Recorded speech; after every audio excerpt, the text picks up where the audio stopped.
மாலை நேர செய்திகள். முதலில் தலைப்புச் செய்திகள். மாவை சேனாதிராஜா மரணம் இயற்கையானதல்ல, வெடித்தது சர்ச்சை. ஜனாதிபதிக்கு எதிரான போராட்டத்திற்கு தடையா? யாழ் நீதிமன்றம் பிறப்பித்த அதிரடி உத்தரவு. சில அத்தியாவசிய பொருட்களின் விலைகள் இன்று முதல் குறைப்பு. ஜேர்மன் நாடாளுமன்றத்தில் புலம்பெயர்தலுக்கு எதிராக ஒரு பயங்கர முடிவு. டிக்டாக் செய்த மகளை சுட்டுக் கொன்ற தந்தை.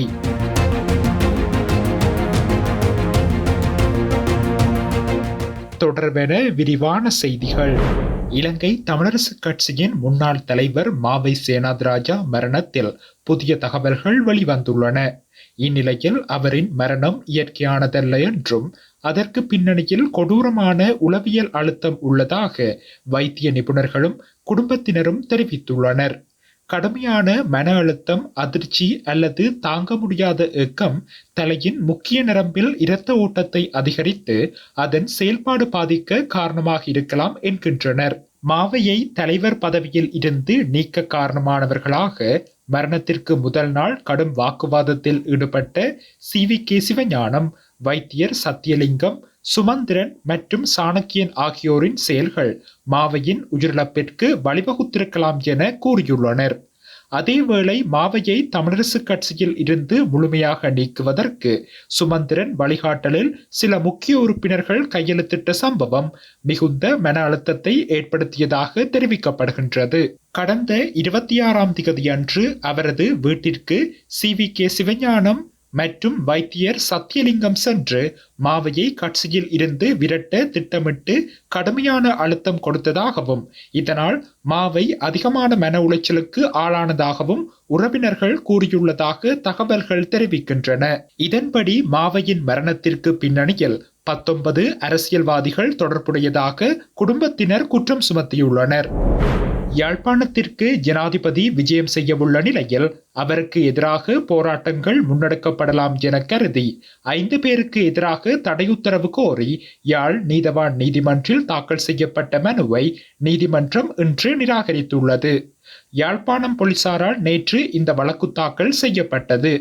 ஜனாதிபதியின் நிகழ்வுகளுக்கு இடையூறு இல்லாமல் அரசியலமைப்புக்குட்பட்ட வகையில் கவனஈர்ப்பை முன்னெடுப்பதற்கான உரிமை சகலருக்கும் இருப்பதாக நீதிமன்றம் தெரிவித்துள்ளது.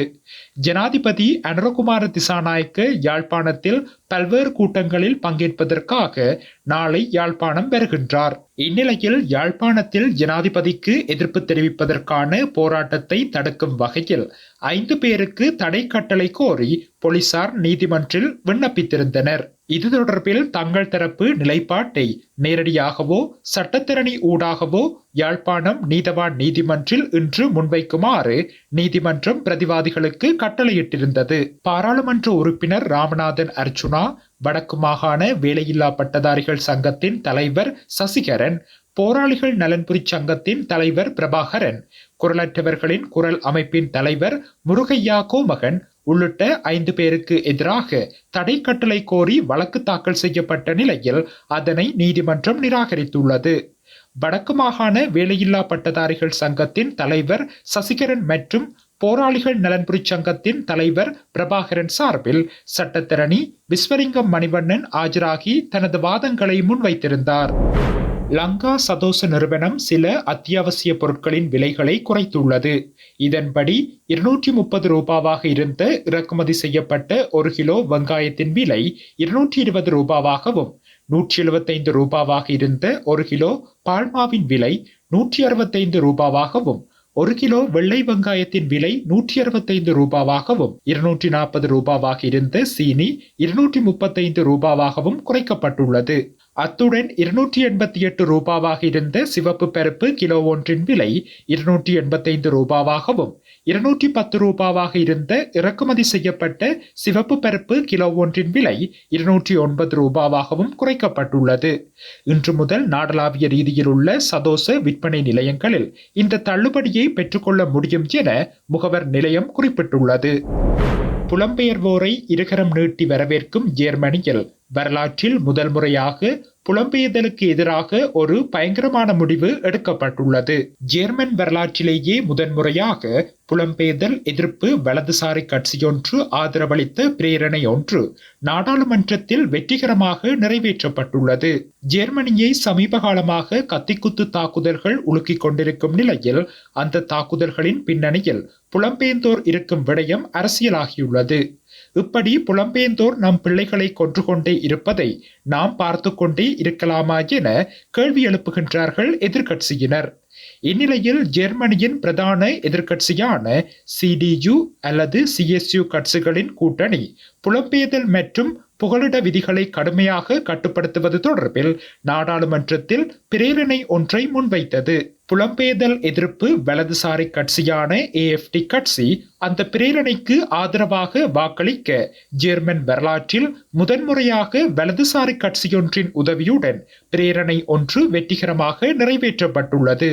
AfD கட்சியின் தலைவரான ஆலிஸ் வீடல் இது ஒரு வரலாற்று சிறப்புமிக்க நாள், ஜனநாயகத்திற்கு கிடைத்த வெற்றி என புகழ இப்படியொரு சம்பவம் நிகழ்ந்ததால் அதிர்ச்சியடைந்த ஆளும் கட்சியினர் உட்பட மற்ற கட்சியினர் எதிர்ப்பு குரல் எழுப்ப நாடாளுமன்றம் கூச்சலும் குழப்பமுமாக சந்தைக்கடை போல மாறியது.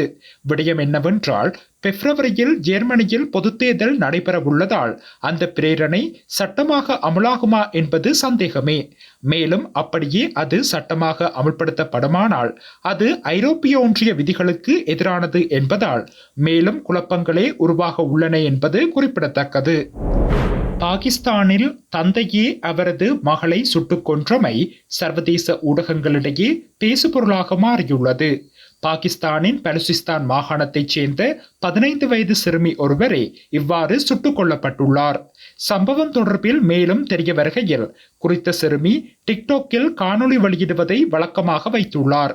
இந்த நிலையில் இந்த விடயம் அவரது தந்தைக்கு பிடிக்கவில்லை என அவர் பலமுறை எச்சரித்துள்ளார். இருப்பினும் சிறுமி அதனை மறுத்த நிலையில் குறித்த சிறுமி வீட்டின் முன் விளையாடிக் கொண்டிருந்த வேளை உடலில் துப்பாக்கி குண்டு பாய்ந்து உயிரிழந்துள்ளார்.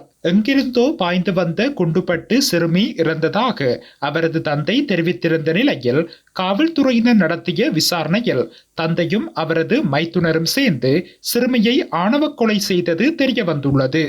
இதனை அடுத்து அவர்கள் கைது செய்யப்பட்டுள்ளதுடன் சம்பவம் குறித்து மேலதிக விசாரணைகளை காவல்துறையினர் மேற்கொண்டு வருகின்றனர்.